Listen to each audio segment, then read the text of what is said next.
तुम्हाला जर पचनासंदर्भातील कुठलेही आजार असतील तर ह्या 3 गोष्टी रेग्युलरली खायला सुरुवात करा। पहिलं जे आहे ते म्हणजे बडीशेप। सो बडीशेपमध्ये अँटी इन्फ्लेमेटरी प्रॉपर्टीज असतात आणि त्यासोबतच पचनाचे जे काही एन्झाईम्स असतात ते सिक्रीट करण्यासाठी बडीशेपचा खूप फायदा होतो। सो तुम्हाला गॅसेस, ॲसिडिटी, पोट फुगणं असे त्रास असतील तर तुम्ही रेग्युलरली बडीशेप खायला पाहिजे। सो बडीशेप कशी खायची? तुम्ही जेवणानंतर 1 चमचा डायरेक्टली चावून खाऊ शकता किंवा थोड्या पाण्यामध्ये 1 चमचा बडीशेप टाकून ती उकळून आणि मग ते पाणी थोडं थंड करून पिऊ शकता।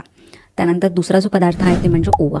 सो ओव्यामध्ये थायमॉल नावाचा कंपाऊंड असतो आणि हा पचनाचे जे काही विकार असतात ते कमी करण्यासाठी खूपच फायदेदायक आहे। डायजेस्टिव्ह एन्झाईम्स म्हणजे पचनाचे जे काही एन्झाईम्स आहेत ते सिक्रीट करण्यासाठी किंवा त्यांचं कार्य व्यवस्थित चालण्यासाठी ओवा जे आहे ते खूपच फायदेशीर आहे। त्यामुळे तुम्हाला जर ॲसिडिटी, गॅसेस, ब्लोटिंग, कॉन्स्टिपेशन किंवा पोटामध्ये खूप जास्त दुखत असेल तर तुम्ही ओवा रेग्युलरली खायला पाहिजे। सो ओवा कसा घ्यायचा? तुम्ही ओवा जे आहे ते मिठासोबत भाजून पावडर करून मग अर्धा चमचा दररोज घेऊ शकता किंवा थोड्या पाण्यामध्ये अर्धा चमचा ओवा टाकून ते पाणी थोडं उकळून मग थंड करून पिऊ शकता। त्यानंतर तिसरा जो पदार्थ आहे ते म्हणजे आलं। आलं सुद्धा पोटाचे जे काही विकार असतात ते कमी करण्यासाठी खूपच फायदेदायक आहे। सो आलं जे आहे ते आपल्या पोटातील गॅस्ट्रिक ज्यूस आहेत त्यांचा स्त्राव वाढवतं, त्यामुळे पचन खूप लवकर होतं। सो तुम्हाला ॲसिडिटी, गॅसेस किंवा मळमळ होणं, उलटीसारखं होणं अशी लक्षणं असतील तर तुम्ही रेग्युलरली आलं घ्यायला पाहिजे।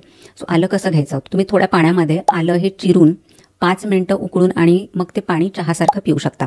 त्यानंतर तुम्ही रेग्युलरली जेवणामध्ये सुद्धा आल्याचा वापर करू शकता। सो तुम्हाला सुद्धा पचनासंदर्भातील कुठलेही विकार असतील तर मला कमेंट सेक्शनमध्ये जरूर सांगा आणि हा व्हिडिओ जो आहे तो सर्वांसोबत नक्की शेअर करा।